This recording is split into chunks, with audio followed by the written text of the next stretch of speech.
Ya, untuk soal kali ini kita akan membahas tentang perilaku konsumen, guys. Nah, untuk yang soal nomor satu adalah jelaskan dengan kurva pengaruh turunnya pendapatan. Nah, pengaruh turunnya pendapatan ini akan dijelaskan melalui kurva budget line ya terhadap keseimbangan konsumen. Gunakan pendekatan indifference curve. Nah, untuk keseimbangan konsumen itu dijelaskan melalui persinggungan antara budget line dan indifference. Nah, kalau misalkan digambarkan itu seperti ini. Ini katakanlah sumbu vertikalnya adalah barang A dan kemudian untuk sumbu horizontalnya adalah barang B. Kita gambar budget line-nya dulu. Kita gambar budget line-nya dulu di sini. Oke, sorry nggak lurus, guys. Kita gambar budget line-nya dulu di sini. Ya, udah lurus. Nah, kemudian ini aku tulis budget line pertama sebelum ada perubahan ya. Dan kemudian untuk keseimbangan konsumennya,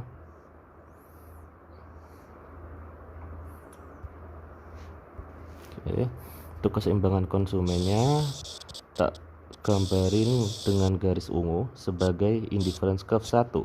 Keseimbangan konsumennya ada di titik ini, persinggungan antara kurva budget line 1 dan indifference curve 1. Katakanlah ini titik A. Nah, kemudian setelah adanya penurunan pendapatan, jadi turunnya pendapatan di sini akan menyebabkan konsumsi kita terhadap barang A akan berkurang dan terhadap barang B juga akan berkurang. Maka kurva budget line-nya akan bergeser ke kiri, oke ya, dan katakanlah ini titik BL2. Terus bagaimana dengan keseimbangan konsumennya? Kalau kita tetap menggunakan IC1, ini nggak akan terjadi keseimbangan. Karena apa? Karena indifference curve-nya berada jauh di sebelah kanan dari BL2 ini.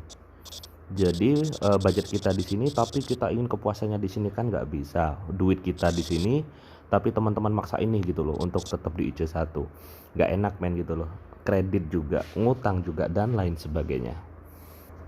Maka dari itu agar tetap terjadi keseimbangan, kita harus tetap mengkonsumsi sesuai dengan budget kita. Nah, jadi ini akan menyebabkan kurva indifference curve akan bergeser juga ke kiri. Dan aku tulis IC2 di sini. Katakanlah persinggungan di sini adalah titik B. Oke ya, titik B.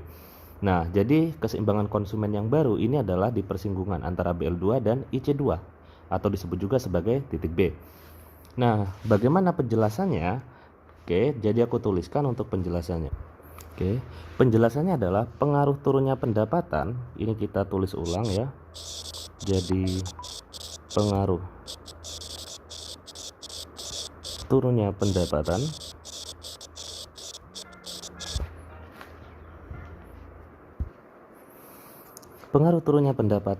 akan mengakibatkan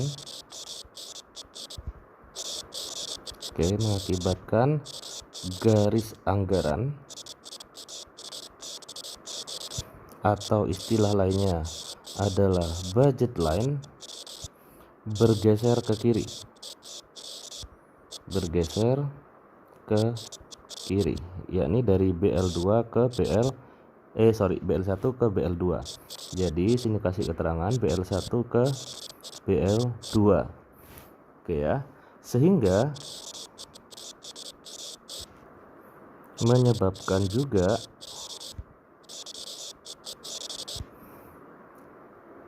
kurva atau kalimat yang lebih bagus kayak gini, sehingga menyebabkan keseimbangan konsumen bergeser ya ke kiri, yakni titik A ke titik B yang ditandai dengan bergesernya kurva IC1 ke IC2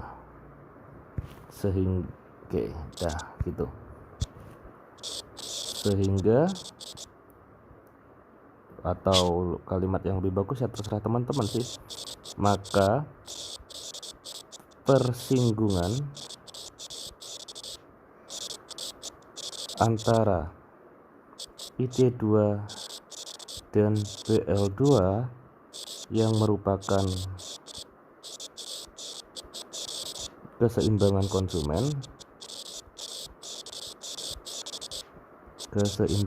konsumen ditandai oleh titik P. Oke, seperti ini kurang lebih. Thank you, terima kasih. Selamat bertemu lagi, selamat belajar sih. Atau sampai jumpa lagi di video-video yang berikutnya.